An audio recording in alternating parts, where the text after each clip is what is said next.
Our first question is, what is the result? What do I want? What is the outcome? Those are all words for the same thing. The reason we call it RPM, by the way, is it's what's the result, what's the purpose, and what's my MAP or massive action plan. But also RPM in a car, more RPM you got, the faster that car can go with less stress. More power. You get more power with RPM. Well, there's more power when you have these three questions in this sequence than you're ever going to get by going, what am I going to do, no matter what damn planner you have, no matter how complex it is or simple it is, whether it's digital or paper, it's got color or not, doesn't matter. If I never saw you again and all you did was take this thinking process, it'll change your life. But if you also put it into a system, you'll get even more out of it. And by the way, when asking, what do I really want? What's my outcome, right? What do I want from this? That's critically important that you get really clear about it. Again, like I said, you want to be as specific as possible in many ways. You want to be as measurable as possible. If you think about playing golf, for example, I'm not a golfer, but one thing I learned playing golf was the more you focus precisely on when you go, the closer you're going to be to achieving it. If you just look at the general area of the green, it's very different than if you look at where you think the flag is versus exactly where the hole is. Your subconscious has a way. Our brains, you've heard me talk about this before, have this thing called the reticular activating system, the RAS. That part of your brain determines what you notice. Well, when you're totally focused on something, it's something you really want. Want, that's the key word. Desire, not have to. Get to, want, desire. This is my outcome, not somebody else's outcome. Your brain will do anything to find a way to get there. It's like a servo mechanism in a rocket. If you send a rocket at a plane, in the old days, if you had the wrong angle, it missed. But now they have a servo mechanism like your brain. And when the target moves, what happens? The rocket moves and follows it. That's the power. Well, that's what happens in your brain. The more clear you are about what you want, the more specific, the easier it is to get there. So we want it clear and we want it to be compelling. Those are the two keys. What do I really want? What's my outcome? What's my result? Let's try to make it as clear, because that's what's going to drive us to move forward. I mentioned Steph Curry. Like Steph Curry, I already told you about his practice. But if you ever watched him play, again, he makes it look effortless. Well, a huge part of it is practice. But because I got to work with him, I dug into his brain. Like, how do you do this? And you'll watch him doing practice after practice after practice. Watch this. Like, look at these shots. Poof. I mean, it's just over and over and over again. But let me tell you what his biggest secrets is. Not only does he practice and practice perfectly, but watch this. This is what he practices on. I found out when I sit down with him, well, I'm curious, when you're doing this, what do you focus on? And he said, my entire focus is not on the basket, not the whole thing, not even the rim. This is what he focuses on right there. Those two little rings at the very edge at the top where you see the strings in, right in the center. He focuses on that spot and putting the ball just above that spot. Most people look at the basket as a whole. He's that clear and he's that practiced. You follow me? It's both. Because his focus is so precise, he finds the target. The more clear you are, the quicker you are. So what do we need to succeed? Number one, we need a target. And we need to answer the question, what do we really want? And again, if I'm going to go have a conversation with you, I'm going to sit down, if I know you personally, before I'm going to try and figure out, what do we really want to accomplish here? When I sit down in a meeting with anyone, we'll spend a moment or two or whatever socializing for a little bit. I want to connect. But when it's down to business, my first question at every meeting, anyone that ever gets with me is, what's our what? What's our outcomes? Tell me what our outcomes are today. What are we here to get done? I'm not here to do a meeting. I'm going to show you, most meetings are a disaster. They're a waste of time. They're stupid. I'm going to show you on the last day here how to run effective meetings. Because I have all these companies. I teach all of them how to run the meetings.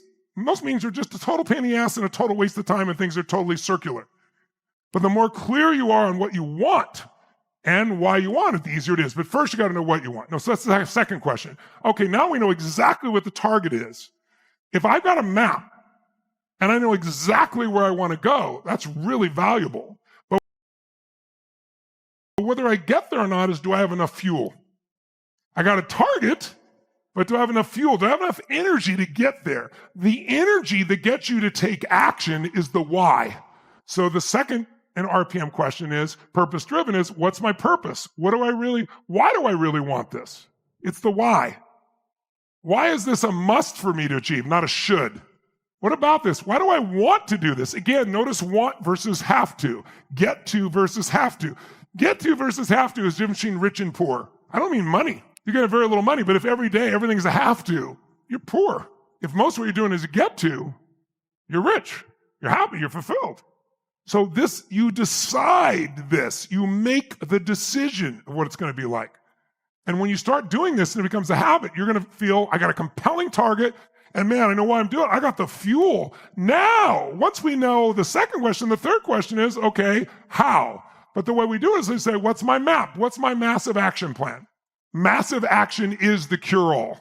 You can solve anything with enough massive action. When I see people who've succeeded, no matter who they are, there's one common denominator, and it isn't intelligence. I love wickedly smart people. The one uniform piece of people that overachieve is they're relentless. They're relentless. They persist. They just keep going. They've got this massive action plan. If one thing doesn't work, they do another until they get there because they know what they want and why they want it. Here's the problem. If you ask this question first, which is really the how question,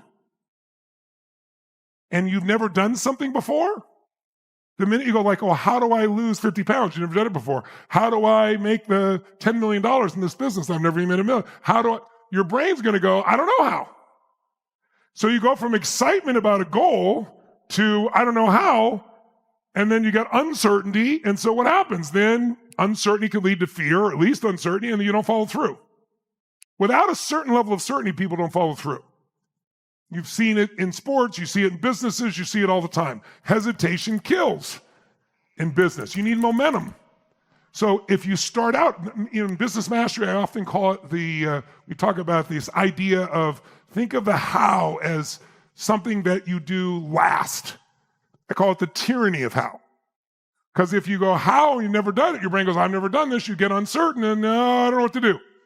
So notice when we do a plan at Business Mastery for people, like a 10-10-10 plan, those of you who've been there, and figure out how to grow their business 30%, the way it works is we don't ask how.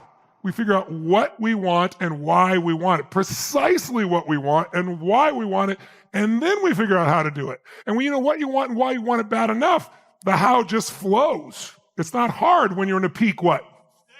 But your job is getting in that state, and the way you do that is fully answer the first two questions in a way that is compelling.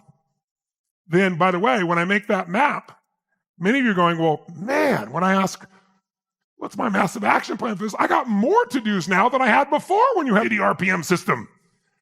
You will actually end up initially with more action items.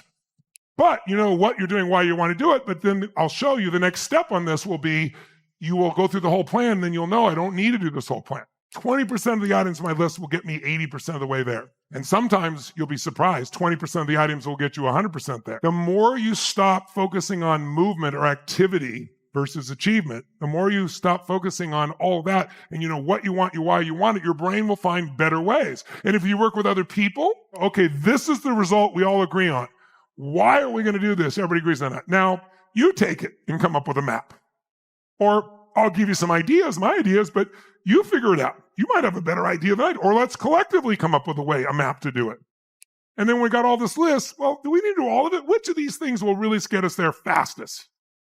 And I asterisk those. I'll show you later on. And I have a time on them, and I call it my must time.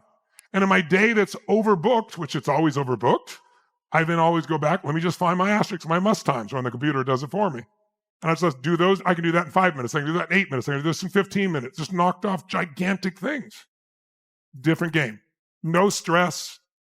A lot of excitement.